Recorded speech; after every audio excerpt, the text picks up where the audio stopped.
Alright guys, so today I'm going to teach you and help you understand exactly what lens you need to buy and why, so let's get straight into it.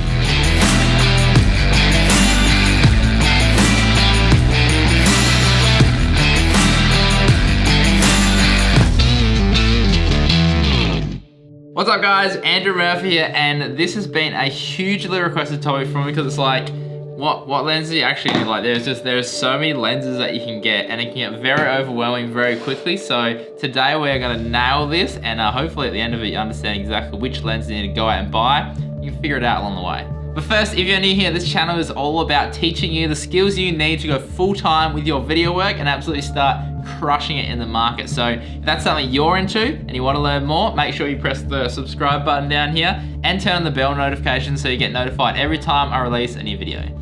All right, so what lens do you actually need and how do you understand all the numbers being thrown around when you go to get a new lens? Focal length, aperture, f numbers, millimeters, thread sizes, minimum focusing distance. It can get overwhelming pretty quickly, so let's break down the components so we can figure out the perfect lens for you.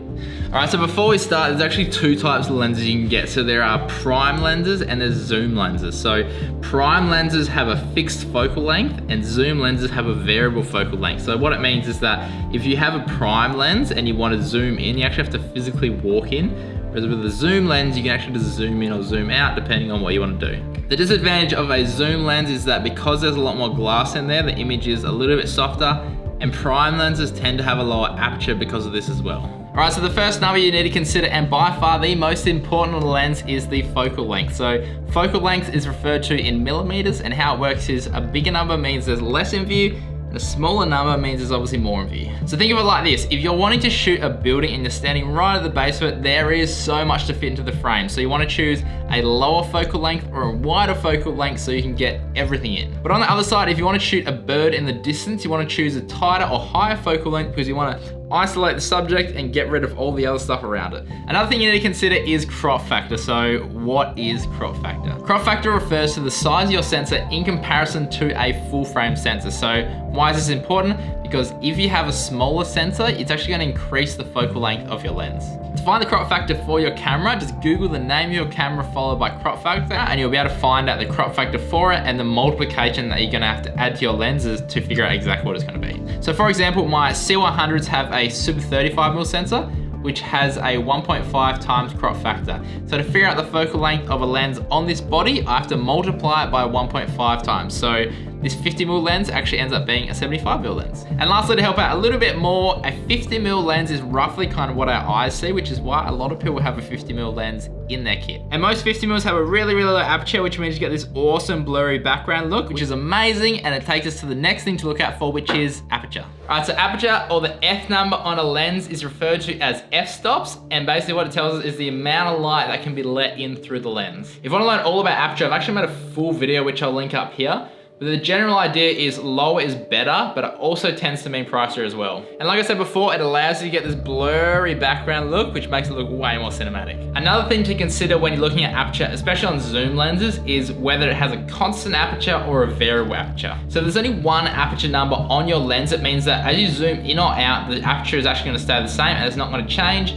But if there's two aperture numbers, then this is something you're gonna have to look out for. Two aperture numbers on a lens means that it's a variable aperture, and what actually means that as you zoom in, the aperture is gonna close down, which means you're actually gonna get less light into your lens. So if you are gonna get a lens that has a variable aperture, just remember that if you are going to zoom in, it is gonna lose light. Now, before we get too carried away, we need to address a very, very, very, very important part of a lens, and that is the lens mount. Unfortunately, not all lenses fit all cameras. I wish. So you need to consider if the lens you're actually wanting to get will fit your camera or not. So most manufacturers have a bunch of different mounts, so be careful. Canon has two main mounts, which is EF and EFM. EF is for full frame DSLRs and EFM is for their mirrorless range. And unfortunately, EFM lenses don't fit on EF bodies. Remember to always try fitting the lens on your camera before you buy it so you make sure that it actually fits on your camera. The next thing you want to consider is if the lens has autofocus or not and what kind of motor is actually used in the lens. For video, we want quiet and smooth motors because we don't want to be able to hear the lens focusing while we're recording, and we also want the focus to be nice and smooth. And yes, I use autofocus on all my videos because manually focusing is way overrated. So let us look out for if you're gonna buy some Canon lenses, STM and USM, but every manufacturer has their own kind of abbreviations for the motors that are using their lenses. If you're stuck, do a bit of research or ask the person that's actually at your local shop and they should be able to help you out. But the big thing to remember is quiet motors are best for video. Alright, so next thing to consider is if your camera has stabilization built into the body or not. If it doesn't, then stabilization in a lens is something that you might want to consider. Image stabilization refers to a little mechanism in your lens which actually corrects for camera shakes and makes your shots a lot steadier. But just remember that IS will help you get nice smooth shots, and if you've got really shaky hands, it will definitely help in the long run.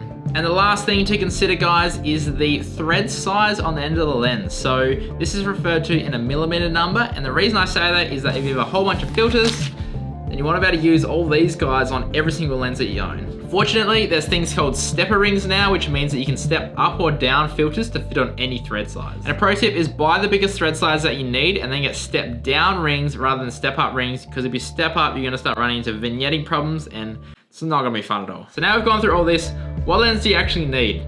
And well, it all depends on what you're going to use it for and the budget that you have set aside for that lens. I mean, we all want cinema lenses, but they're not that practical and they're very expensive. All right guys, and to finish it off, I've made a little checklist for you to go through when you're buying a lens to determine which one is right for you. What camera do I have and what mount do I need to look for? For focal length, do I want lots to be in frame or do I want to view something in the distance? Am I going to be shooting in low light and do I want to blur the background? Will I be using this lens for videos, and if so, are the focusing motors quiet enough? Does my camera have in-body stabilization, and if not, will I need the extra stabilization? And finally, what filters do I already have and will they fit on this new lens or do I need to adapt them? Now, if this has gone way over your head and you're super overwhelmed and you have no idea what to get, don't worry, I'm gonna give you a quick suggestion here, and that would be the Nifty 50. So the Nifty 50 is a f1.8 50mm lens that Canon makes, and it's literally the best of everything compressed into one lens. 50mm is a great focal length, and f1.8 is a ridiculous aperture, and you get super blurry backgrounds. And the last thing is, it is cheap, like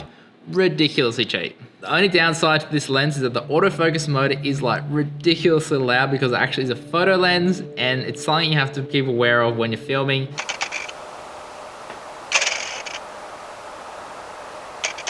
To get around this, just don't use the internal audio in your camera. Try use an external mic and try keep it away from the lens while it's focusing. So guys, I hope this video has helped you understand a little bit more about all the numbers that are on the lens, and has helped you understand and determine the right lens for you next time you go out to buy something. So as always guys, if you enjoyed this video or it helped you out, make sure to give it a thumbs up and let me know in the comments below any lenses that you're considering getting. I'd love to know.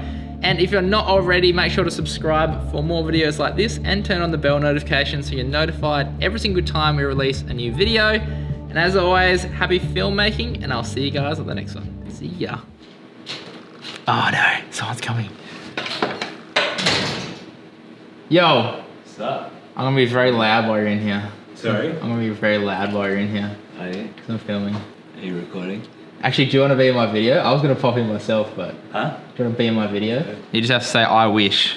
I wish. Yeah, you need to pop your head up. So unfortunately, not all lenses fit all cameras. I wish! A little bit late. It's